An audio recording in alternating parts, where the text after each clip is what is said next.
할렐루야, 반갑습니다. 지난 한 주간 무더위에 얼마나 수고가 많으셨습니까?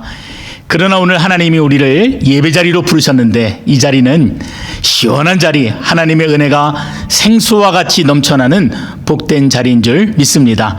지금 이 시간도 우리를 부르신 그 하나님 앞에 온 마음을 다해 나아가시고 또 기쁨으로 나아가시는 여러분 되시기를 또 주님의 이름으로 축원드립니다. 우리 함께 찬양하겠습니다. 축복합니다. 모든 것은 변하지만 우리 주님은 변치 않으십니다. 그 주님께 영광의 박수를 올려드리며 찬양받게 합당하신 주님을 높여드리겠습니다. 할렐루야. 우리 손뼉치며 주님의 이름을 높여드립시다. 어저께나 오늘이나 어저께나 오늘이나 어느 때든지 영원토록 변함없는 거룩한 말씀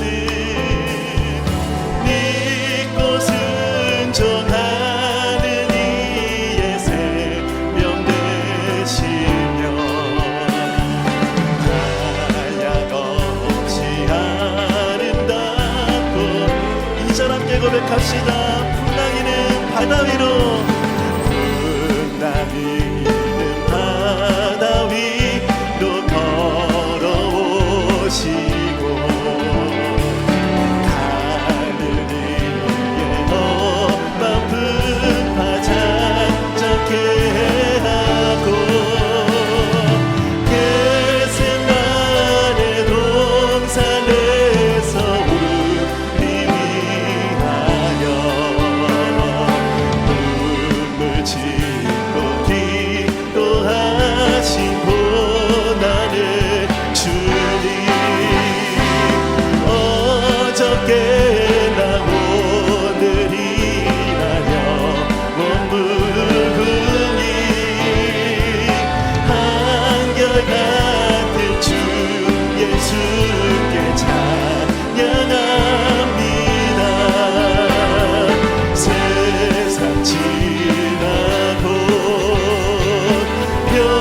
지나고 세상 지나고 변하지라도 영원하신 주 예수 찬양하 어저께나 오늘이나 어저께나 오늘이나 영원무궁히 한결같은 주 예수께 찬양합니다. 세상 지나고 변하지라도 영원하신 주 예수 우리 결단합시다. 세상 지나고 변할지라도 세상 지나고 변할지라도 영원하신 주 예수 찬양합니다. 아멘. 변함없으신 우리 하나님께 영광의 박수를 올려드립시다. 신실하신 나의 하나님, 어제 나는 일이라 동일하신 주님, 주님을 찬양합니다. 할렐루야.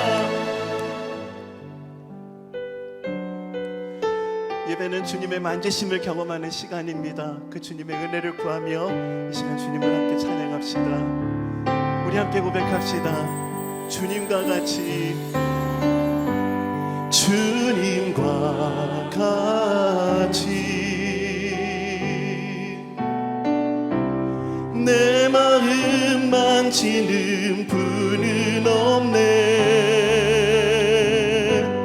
오랜 세월 찾아 난 알았네. 내겐 주밖에 없네. 주님과 같이 주님과 같이 내 마음 만지는 분은 없네. 오랜 세월 찾아 날 알았네. 내겐 주밖에 없네. 주자비 강같이 흐르고 주 손길 치료하네. 고통받는 자녀 부르시니 주밖에 없네. 아멘. 주님과 같이 내 마음 만지는 분은 없네. 오랜 세월 찾아 날 알았네.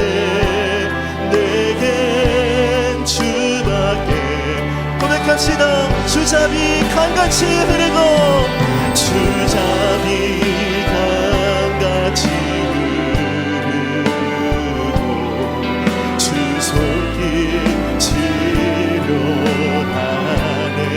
고통받는 자녀 품으시니 자녀 품으시니 주밖에 없네. 주자비 강같이 주자비 강같이 흐르고 주 손길 치료하네. 고통받는 자녀 품으시니 자녀 품으시니 주밖에 없네. 주님과 같이 주님과 같이 오늘 이 시간 우리 약함을 주님 앞에 내어놓습니다. 오랜 세월 찾아 날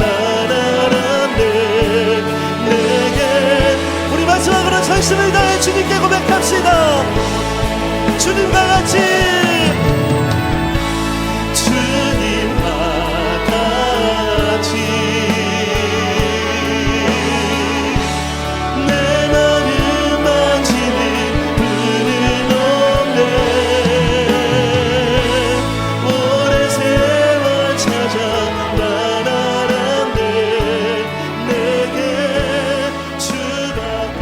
그래서 고백합시다. 나 노래하리라. 묵도하겠습니다. 새 노래로 여호와께 노래하라.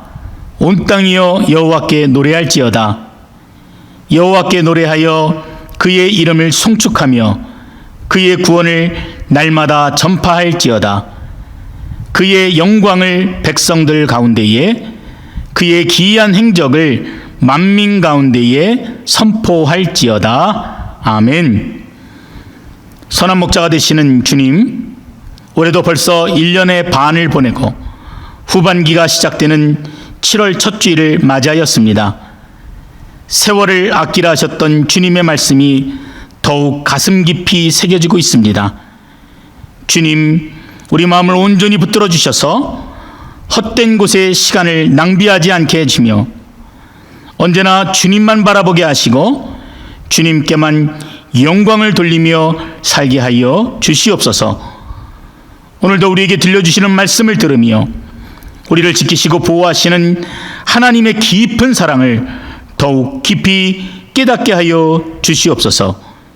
예배 모든 순서를 주님께 맡기오며 예수님의 이름으로 기원하옵나이다. 아멘.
온 세상과 모든 만물의 창조주이시며 크고 위대한 것뿐만 아니라 작고 사소한 것까지도 똑같은 선하심으로 돌보는 주인이신 하나님, 죄인이었던 우리를 구원하기 위해서 아들 예수 그리스도의 생명을 희생하시고 참 사랑을 보여주신 하나님, 모든 찬양과 경배를 주님께 올려드립니다. 저희가 스스로 주님을 찾은 것도 아니고 당신에게 자랑할 만한 무엇도 하지 못했지만 세상 어떤 곳에서도 어떤 사람들에게서도 저희가 가진 무엇으로도 살 수 없는 긍휼과 은혜와 사랑과 능력과 진리를 항상 저희에게 풍성히 베풀어 주셔서 감사드립니다. 그러나 주님, 저희 자신과 교회를 돌아볼 때 마치 밑이 깨뜨려진 항아리처럼 저희들은 배우고 들었던 말씀을 잊어버리고 긍휼도 사랑도 은혜도 담아두지 못해 텅 빈 영혼이 되고 텅 빈 교회가 된 것을 주님 앞에 회개합니다. 당신께서 주신 고귀한 선물들을 간직하고 열매 맺지 못한 저희의 경솔함을 용서하여 주시옵소서. 주님, 오늘 우리의 예배를 기쁘게 받으시고 저희 각 사람에게 우리 교회에 새 마음을 부어 주시옵소서. 주님, 무엇보다도 캐나다를 축복하셔서 전국적으로 백신 접종률이 높아지게 하시고 이제 사회 규제도 조금씩 풀려서 활동을 재개할 수 있게 해주셔서 감사합니다. 그동안 수고했던 모든 행정관료들과 의료진들 그리고 관련 종사자들을 축복하여 주시옵소서. 앞으로도 그들에게 지혜와 능력을 주셔서 변이 바이러스로부터 이 사회를 안전하게 지킬 수 있도록 지도하게 하옵소서. 그리고 우리 모든 사람들에게도 자신과 가족과 공동체를 지키는 지혜를 실천할 수 있도록 도와주십시오. 하나님, 우리 캐나다 사회에서는 다시 팬데믹이 일어나지 않은 채 전 세계적으로 이 팬데믹이 종료될 수 있도록 하나님 도와주십시오. 하지만 아직도 인도를 비롯한 세계 많은 나라들은 백신과 의료 장비의 부족으로 너무나 고통을 당하고 있습니다.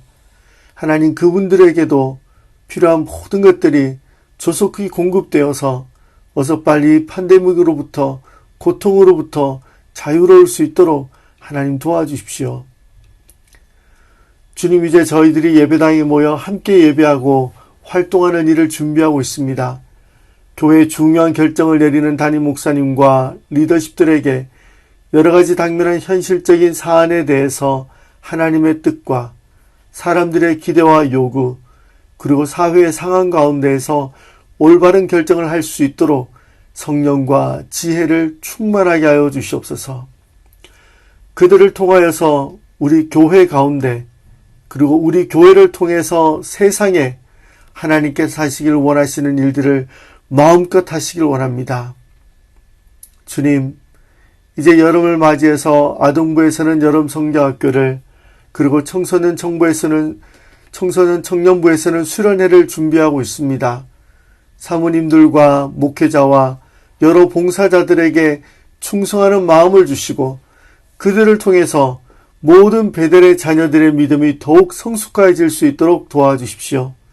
주님, 이 타락하고 어지러운 세대 가운데에서도 우리 어린아이에서부터 청년에 이르기까지 베델의 자녀들은 우리 주 예수 그리스도 안에 있는 은혜 안에서 더욱 강건한 사람들이 될 수 있도록 도와주십시오.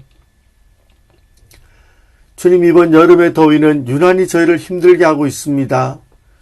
더위로 인해 저희 교인들이 낙심하지 않고 건강을 잃지 않도록 보호하여 주시옵소서. 특별히 연로한 교인들께서 건강하게 이 여름을 잘 지내실 수 있도록 도와주십시오. 이제 주의 말씀을 듣습니다. 성령님께서 목사님께 충만히 임재하셔서 하나님의 말씀이 성도들에게 온전히 전해지게 하시고 성령께서 성도들의 마음을 열어주시고 그들이 말씀을 들을 때마다 그 말씀을 간직하고 실천하게 하셔서 30배, 60배, 100배의 결실을 맺어 하나님께 영광을 돌리는 성도가 되게 하여 주시옵소서. 우리의 기도를 기쁘게 들으시고 능력으로 이루실 하나님을 찬양하며 우리 주 예수 그리스도의 이름으로 기도하옵나이다. 아멘.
헌금을 위해 기도하겠습니다.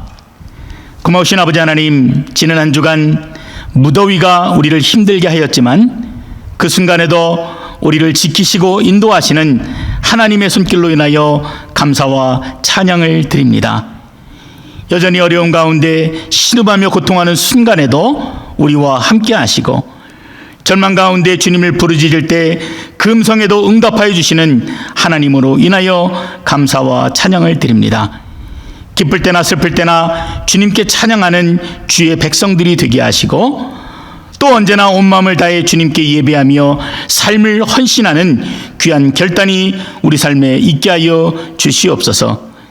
그리하여 사나 죽으나 오직 주를 위해 살게 하시고 오직 우리에게 주어진 것들이 모두 주님의 것이오니 주님께 아낌없이 드리고 온 마음을 다해 살아갈 수 있는 우리 모든 베델의 성도들이 되어줄 수 있도록 주의 은혜를 더하여 주시옵소서. 감사와 찬양을 주님께만 올려드리오며 예수님 이름으로 기도드렸습니다. 아멘.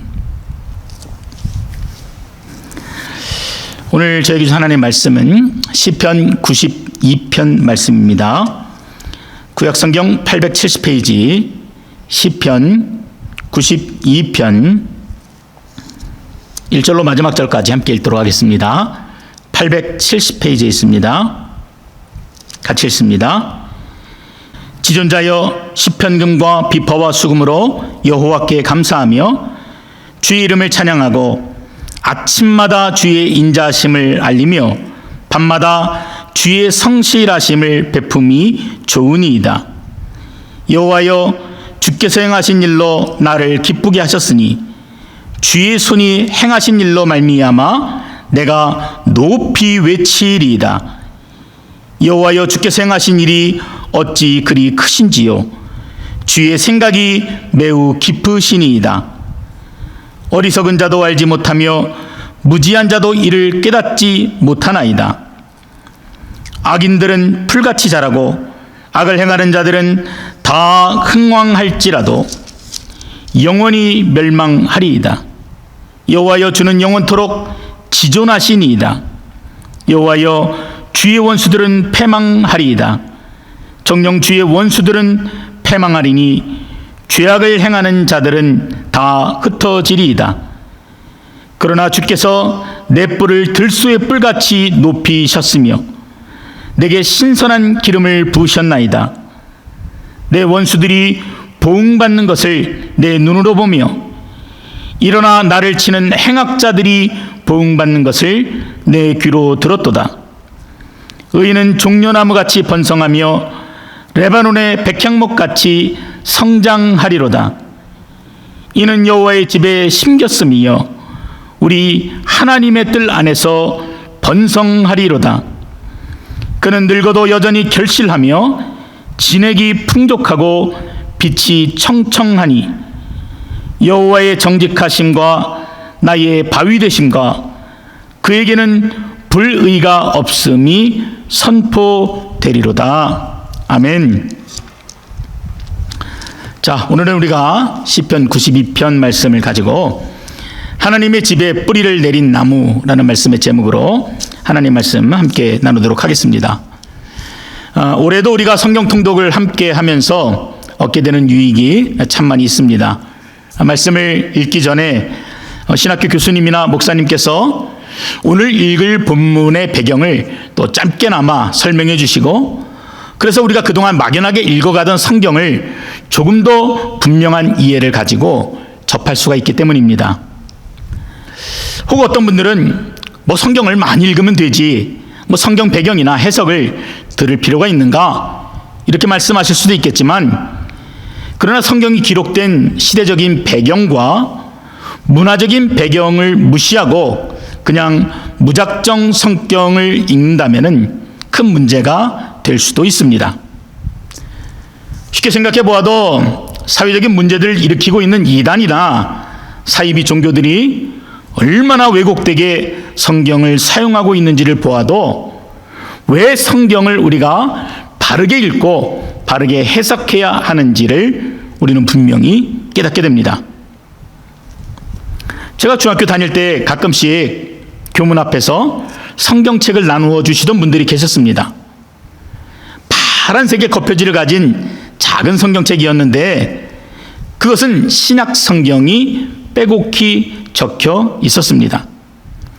지금 생각해 보면은 국제기도원이라는 단체에서 무료 배포하던 성경이었는데 뭐 공짜라는 생각에 몇 번씩 더 받아서 집에 쌓아놓았던 그런 기억이 저에게 있습니다. 그런데 그 파란색 신약 성경 뒤편에는 시편이 함께 붙어 있습니다. 신약 성경으로만 만들어진 그 작은 성경책 안에 당당하게 시편이 구약 성경을 대표해서 붙어 있었다는 것은 분명 시편이 가지고 있는 중요성 때문일 것입니다. 그것은 시편이 다른 성경과는 달리 그저 그냥 시편을 읽기만 해도 그것이 우리의 기도가 되고 또 찬송이 되고 하나님께 드려지는 예배가 된다는 것입니다. 우리가 부르는 수많은 찬송들이 바로 이 시편의 말씀으로 되어 있고 예배를 시작하면 낭독하는 말씀이나 교동문도 대부분 이 시편의 말씀들을 사용하게 됩니다. 이처럼 시편이 가지고 있는 독특한 특징은 그 자체로 하나님께 드리는 것이며 찬송으로 하나님에 관한 진리를 표현하고 있다는 것입니다. 그 바탕에서 시편을 읽고 묵상해야 성서 해석에 있어서 잘못된 오류를 줄일 수가 있는 것입니다. 오늘 우리가 살펴볼 시편 92편은 예배시입니다. 표제에 이미 밝히고 있는 것처럼 이 시편은 안식일에 하나님께 드려졌던 찬송시입니다. 이 죄인된 인간이 하나님을 예배하고 그 지존자의 이름을 부르는 것만으로도 감당할 수 없는 기쁨이 있잖아요. 그래서 그 감당할 수 없는 기쁨이 오늘 이 시편 92편 곳곳에 그대로 묻어 있습니다. 오늘 함께 예배드리는 여러분 가운데도 그런 감격과 기쁨이 있으십니까? 성도님께서 여러분에게 더 큰 은혜와 감동으로 함께하여 주시기를 주님의 이름으로 축원드립니다. 우리에게 그런 감격이 있어야 돼요. 먼저 시편 92편을 기록한 그 예배자의 마음을 한번 들어보시기 바랍니다. 아침에 주의 인자하심을 나타내시며 밤마다 주의 성실하심을 베품이 좋으나이다. 여호와여, 주의 행사가 어찌 그리 크신지요. 주의 생각이 심히 깊으시나이다. 여호와께 감사하며 주의 이름을 찬양. 여호와께 감사하며 주의 이름을 찬양. 많이 익숙하신 분도 계실 겁니다. 오래전에 많이 불렸던 이 찬양의 가사인데 바로 이 시편 92편의 말씀을 가지고 만들어진 찬양입니다. 이처럼 하나님께서 나에게 행하셨던 일, 그리고 삶에서 경험되어진 하나님을 고백하는 것, 그 자체가 바로 예배가 되는 것입니다. 여러분에게도 그런 경험이 있으시잖아요. 아, 정말 하나님은 인자한 분이시구나. 그분이 오늘 나와 동행하셨구나. 그리고 나와 함께 하시며 나를 도우셨구나. 하루해가 저물어 하루의 일을 되돌아보게 될 때에 나와 동행하셨던 하나님, 인자하신 하나님, 그 성실하신 하나님을 우리는 고백하게 됩니다. 또한 하나님이 하시는 일은 또 어찌나 크고 넓으신지 가늠이 되지 않습니다. 우리의 제한된 생각으로 하나님의 크기를 생각해 보아도 결코 상상이 되지 않는 하나님이십니다. 그분의 넓이는 어떠십니까? 그분의 그 생각의 깊이는 어떠십니까? 감히 피조물이 상상할 수 있는 내용이 아닙니다. 그뿐이 아니죠. 굳이 큰 사건이 아니더라도 그저 우리가 교회에 걸어갈 수 있는 건강이 있는 것만으로도 우리는 감사로 충만합니다. 이렇게 입술을 열어서 주님을 찬양하고 그분의 이름을 부르면서 사랑합니다 고백할 수 있는 것만으로도 우리는 감사하지 않을 수 없는 것입니다. 이처럼 일상에서 경험되어지는 하나님을 고백하고 그분을 높이는 것이 찬양이고 그것이 바로 예배가 되는 것입니다. 이런 고백을 받는 하나님은 얼마나 그 마음이 기쁘시겠습니까? 지난 파더스데이 때 영어부 자녀들이 짤막한 메시지로 영상을 만들어서 우리가 함께 나누었던 기억이 있으실 겁니다. 당신에게 아빠는 어떤 분이십니까? 하는 질문에 우리 자녀들이 대답을 한 것입니다. 저에게 아빠는 든든한 버팀목입니다. 아빠는 항상 저를 지켜보시고 묵묵히 도와주시는 분이십니다. 아빠는 우리 가정을 지켜주시는 분이시고 나에게 늘 새로움을 경험케 해주십니다. 또 어떤 자녀는 아빠는 나의 영웅이십니다. 이렇게 고백했어요. 또 어떤 자녀는 저에게 아빠는 존재만으로도 든든한 기둥입니다. 아빠는 제가 평생 믿고 의지할 수 있는 분이십니다. 아이들이 때로는 힘들게 하고 아프게도 하지만 이런 고백을 들으면 아무것도 기억나지 않는 것입니다. 하나님은 예배를 통해 바로 여러분의 그 진실한 고백, 경험되어진 하나님을 찬양하는 그 입술의 고백을 듣기를 원하십니다. 화려한 음악이나 불같은 열정보다 진실한 고백 듣기를 원하시는 하나님을 바라보실 수 있기를 바랍니다. 그런데 아직도 우리 안에는 예배에 대한 잘못된 이해를 가지고 계신 분들이 계십니다.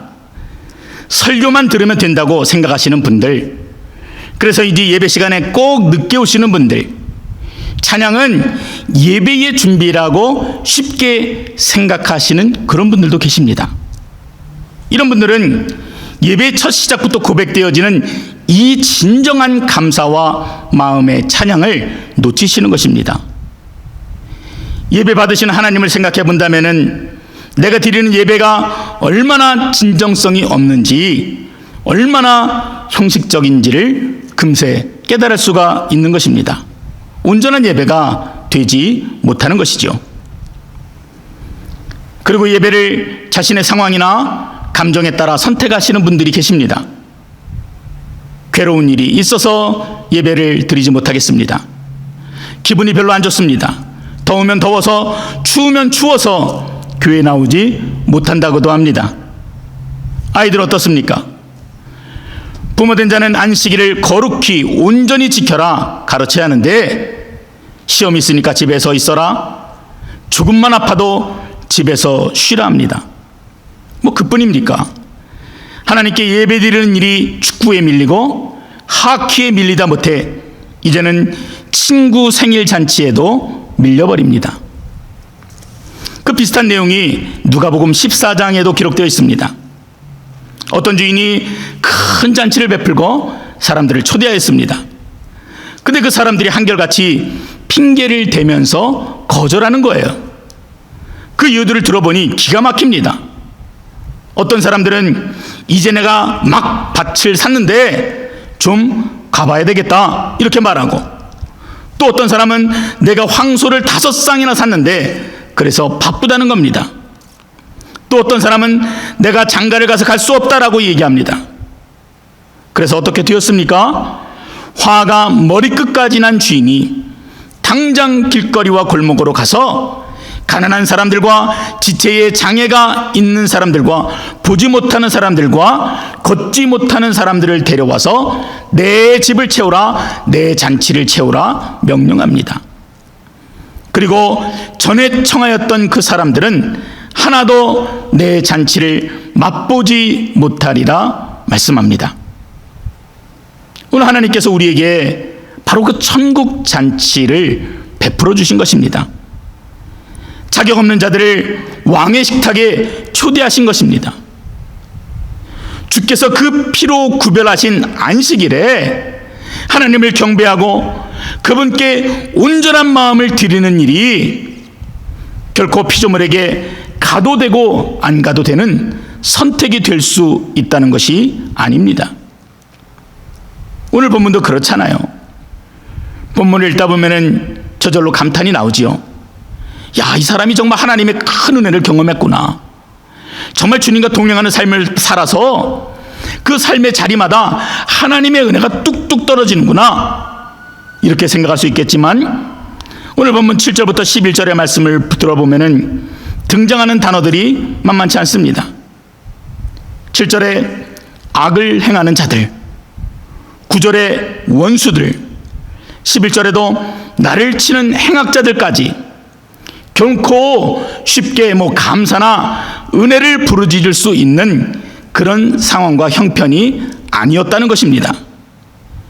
여전히 삶의 자리는 고통스럽고 눈물이 마르지 않았지만 그럼에도 시편 기자는 이토록 아름다운 마음의 중심의 고백을 하나님께 드렸던 것이에요.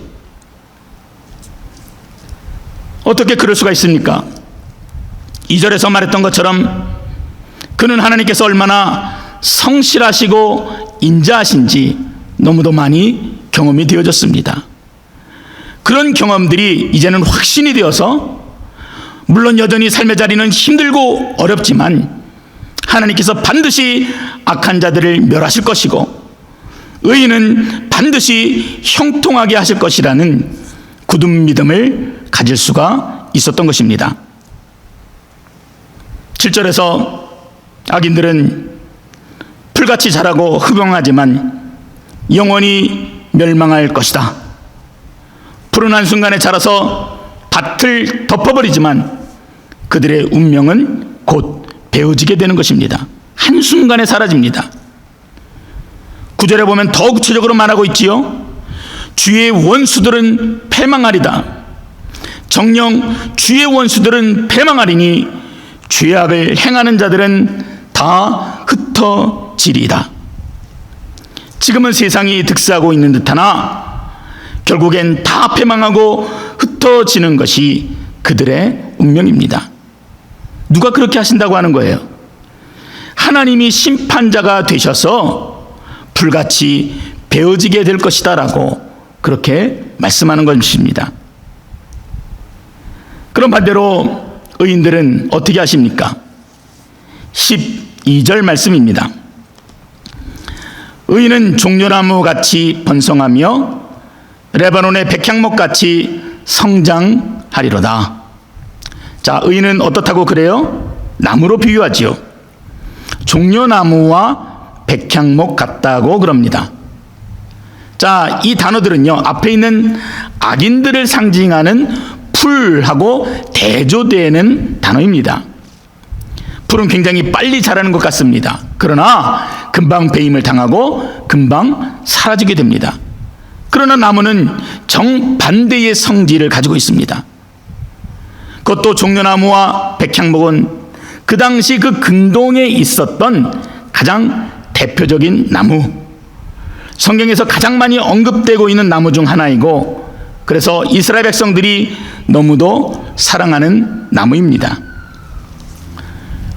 가수 양희은 씨의 노래 중에 나무와 아이라는 자전적인 노래가 있습니다. 양희은 씨의 아버지가 일찍 세상을 떠나게 되었는데 그 가정의 모든 무거운 짐을 이 양희은 씨가 다 짊어지게 되었습니다. 어린 나이에 얼마나 많이 힘들었겠습니까? 얼마나 외로웠겠어요. 그런데 이 동네 언덕에 있었던 큰 느티나무가 양희은 씨에게 큰 위로가 되었다고 합니다. 느티나무에 기대서 아버지가 좋아하시던 노래를 부르면 바람에 흔들리는 나뭇가지가 마치 박수를 치듯이 흔들면서 자신의 마음을 어루만져 주었습니다. 그리고 느티나무에 새잎이 날 때가 되면 느티떡을 해서 동네 사람들과 나누었던 따스한 추억까지, 그 모든 기억들이 여전히 나이가 들어서도 잊혀지지 않았던 것입니다. 그래서 비가 오나 바람이 부나 언제나 그 자리에서 시원한 바람과 쉴곳과 느티떡까지 아낌없이 주었던 그 나무같이 자신도 그렇게 외로운 자를 보듬어주는 그런 사람이 되고 싶다며 노래를 만들어 불른 것입니다. 오늘 본문의 종려나무와 백향목은 이스라엘 백성들에게 그런 존재였습니다. 종려나무는 높이가 10m까지 자라는 야자수입니다. 나무가 크고 잎이 무성하여서 광야 생활을 하였던 이스라엘 사람들에게 참 좋은 그늘이 되었습니다. 또한 종려나무는 아름답고 열매가 풍성해서 사람들에게 아름다움과 번성의 상징으로 사용되었습니다. 그래서 예수님께서 예루살렘에 입성하실 때 사람들이 종려나무 가지를 흔들면서 예수님을 맞이하게 됩니다. 요한계시록 7장에도 마지막 날에 능히 셀 수도 없는 큰 무리가 하나님의 보좌 앞에서 흰 옷을 입고 그리고 종려나무 가지를 흔들면서 구원하심이 보좌에 앉으신 우리 하나님과 어린 양께 있도다 찬양하며 경배한다고 그렇게 기록하고 있습니다. 백향목은 또 어떻습니까? 삼나무입니다. 성경에서 백향목을 말할 때는 대부분이 레바논에 있었던 백향목을 말합니다. 나무의 줄기는 곧고 높아서 대략 40m 정도 되고 가지는 우산꼴로 10m 이상 넓게 뻗어 있어서 사람들에게 좋은 그늘을 제공합니다. 특히 백향목은 재질이 뛰어나고 내구성이 강해서 건축재로 쓰이게 되는데 여러분도 아시는 것처럼 다윗 궁전과 솔로몬 성전을 짓는데 바로 이 레바논의 백향목을 사용했습니다. 그래서 성경에서 레바논의 백향목 같다는 말은 그 삶이 번창하고 1000년 이상을 사는 나무의 수명처럼 영원하다라는 의미를 담고 있는 것입니다. 그런데 시편 기자는 의인에게 그렇다는 거예요. 종려나무 같이 우거지고 레바논의 백향목처럼 높이 세울 것이라는 분명한 확신과 믿음을 가지고 있었어요. 그래서 비록 힘들고 어려운 상황에 있을지라도 종려나무와 백향목처럼 하나님께서 반드시 우리를 세워주실 것이다. 변함없이 그 하나님을 찬양할 수가 있었던 것입니다. 그리고 그 찬양을 통해서 믿음을 더욱 견고하게 할 수 있었던 것입니다. 자, 그러면 어떻게 우리도 그런 믿음을 가질 수 있을까? 우리도 어떻게 그런 예배 감격을 회복할 수 있을까 궁금하지 않으십니까? 어떻게 하면 종려나무 같이 가지가 무성하여서 그늘을 만들고 백향목 같이 높이 자라서 하나님의 성전 기둥으로 쓰임을 받을 수가 있을까? 시편 92편 저자는 아주 간단한 대답을 제시합니다. 13절에 보면은 이는 여호와의 집에 심겼음이라. 하나님의 뜰 안에 있다는 것입니다. 어떻게 하면 나도 이렇게 뜨거운 예배의 감격을 경험할 수 있을까? 어떻게 하면 나도 예배를 사모하여서 날마다 성전에 오르기를 기뻐할 수 있을까? 바로 하나님의 집에 우리가 심겨져야 한다는 것입니다. 우리에게 주어진 인생이 위로 오르는 것도 중요하지만 그보다 더 중요한 것은 우리의 뿌리가 어디에 심겨져 있는가, 어디에 닿아 있는가. 그것이 너무나 중요한 거예요. 시냇가에 심겨온 나무가 마르지 않는 것처럼 성도는 하나님 안에 깊이 뿌리를 내려야 살 수가 있는 것입니다. 가뭄으로 죽어가던 나무도 잠깐 비에 생기를 얻는 것처럼 우리가 하나님께 깊이 뿌리를 내리고 있으면은 결코 마르지 않는 그 하나님의 은혜가, 비옥하기 그지없는 하나님의 은혜가 영원토록 샘솟아서 우리를 살리는 것입니다. 악인은 세상에 뿌리를 내리고 세상에서 위로를 찾습니다. 그러나 의인은 여호와 하나님께 깊이 뿌리를 내리고 그분으로 만족하며 살아가는 것입니다. 그분의 말씀으로 위로를 얻고 그분을 찬양함으로 힘을 얻습니다. 세상 사람들은 사람이나 돈을 의지하지만 믿는 자들은 지존자 하나님만을 의지하며 사는 것입니다. 바로 그것이 오늘 시편 기자가 말하고 있는 여호와의 집에 심겨진 자의 모습입니다. 시편 기자가 그것을 노래하는 거예요. 내가 그 하나님의 집을 사모합니다. 늘 주님과 동행하는 삶을 살기를 원합니다. 그렇게 고백하며 하나님을 찬양한 것입니다. 그래서 모든 인생들이 꿈꾸는 것처럼 마지막 죽는 날까지 우리 인생의 잎사귀가 마르지 아니하고 푸르름과 아름다움이 사라지지 않았던 것입니다. 본문 14절에도 기록하고 있는 것처럼 여러분의 삶이 늙어도 여전히 결실하며 진액이 풍족하고 빛이 청청하기를 원하신다면 여러분의 뿌리를 세상이 아니라 하나님께 더욱더 깊이 내리실 수 있기를 바랍니다. 그 모습이 하나님이 원하시는 예배자의 모습입니다. 시편 23편 마지막 절에서 다윗도 그런 고백을 주님께 드립니다. 내 평생의 선하심과 인자하심이 반드시 나를 따르리니 내가 여호와의 집에 영원히 거하리로다. 다윗은 사는 동안 모든 것들을 다 누려보았잖아요. 화려한 왕궁에 거해보기도 하고 상아로 만든 침대에서 자고 온갖 진미를 마음껏 먹을 수 있었지만 그런 것들이 그에게 영원한 기쁨이 되어지지 않았습니다. 그래서 그의 마지막 소원은 오직 여호와와 영원히 함께하며 그 집에 거하기를 소망하며 찬양했던 것입니다. 사랑하는 베델교회 성도 여러분, 이 땅에 살 동안 하나님의 집에 뿌리를 내리며 살다가 주님이 부르실 때 영원한 하나님의 집에 거한다면 그리스도인들에게 그것보다 더 복된 일은 없는 것입니다. 그 복이 여러분과 함께 하시기를 주님의 이름으로 축원드립니다. 우리 모두가 꿈꾸는 것들이에요. 이제 우리는 곧 현장 예배를 드리게 됩니다. 그동안 얼마나 사모했던 일이에요. 성도들을 대면하여 보고 함께 그 말씀을 나누며 그 주시는 말씀으로 같이 하나님을 찬양하고 그 감격했던 그 시간들을 우리가 다시 접하게 됩니다. 그러나 우리에게는 더 진실한 고백이 필요해요. 이전보다 더 예배를 사모하는 마음들이 필요합니다.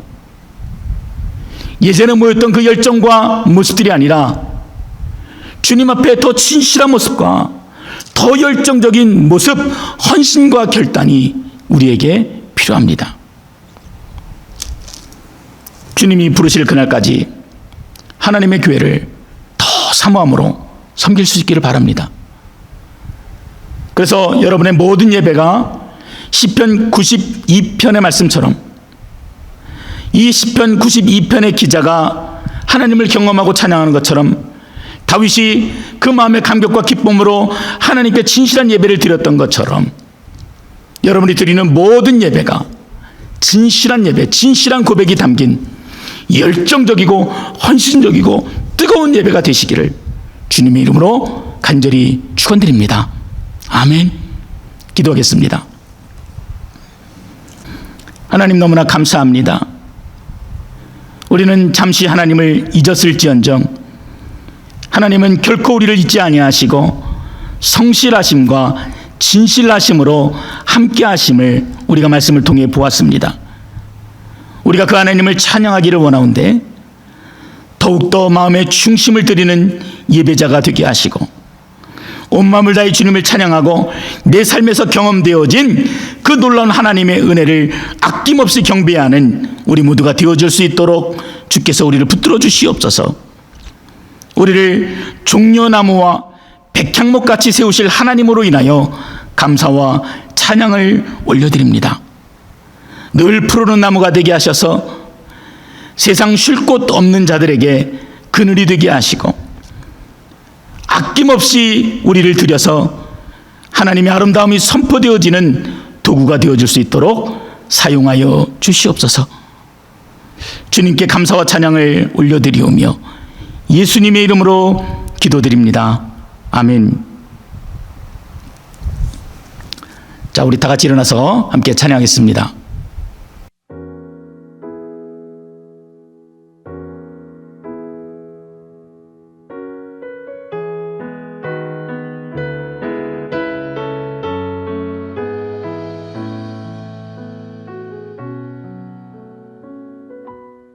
아침에 주의 인자심을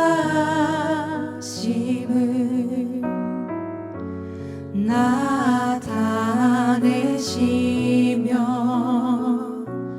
밤마다 주의 성실하심을 베품이 좋으나이다. 아침에 주의 인자심을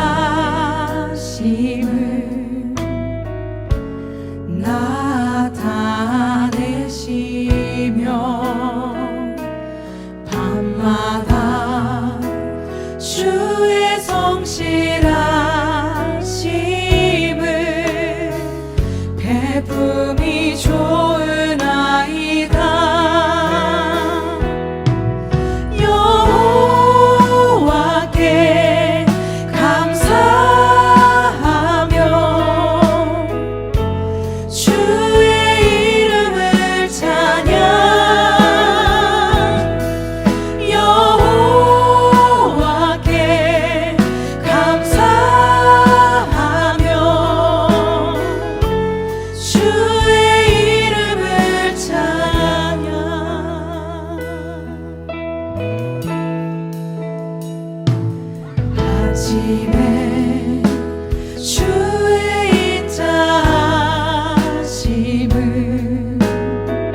기도합니다.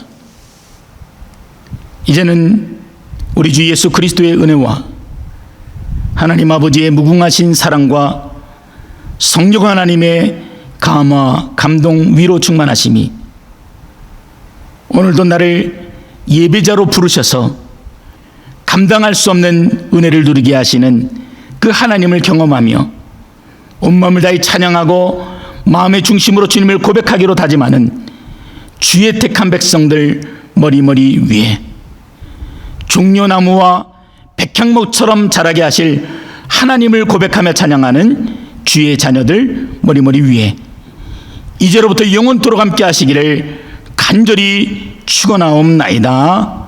아멘. 자, 이상으로 예배를 마치겠습니다. 우리 가족들 같이 인사하겠습니다. 주의 사랑으로 사랑합니다. 축복합니다. 같이 인사합니다. 자, 광고 말씀 나누도록 하겠습니다. 오랫동안 기다렸던 대면 예배를 시작하겠습니다.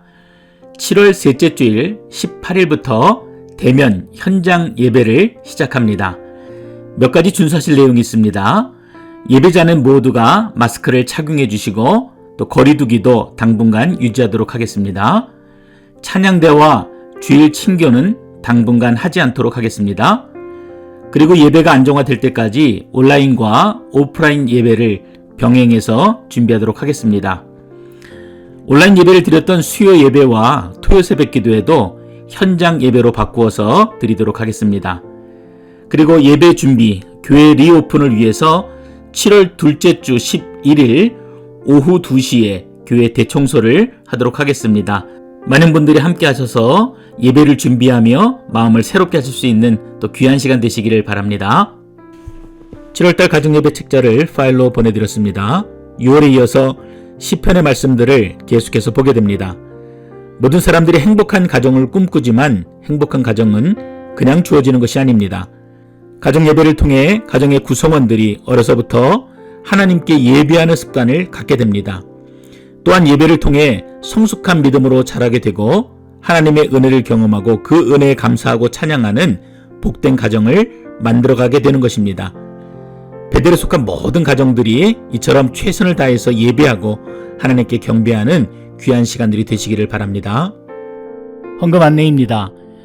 우리가 예배 시간에 드리는 헌금은 또 온라인 뱅킹, 이트랜스퍼나 또 개인 체크를 우편으로 보내시는 방법으로 헌금하실 수가 있습니다. 어려우신 분들은 교육자들에게 문의해 주시면 안내해 드리도록 하겠습니다.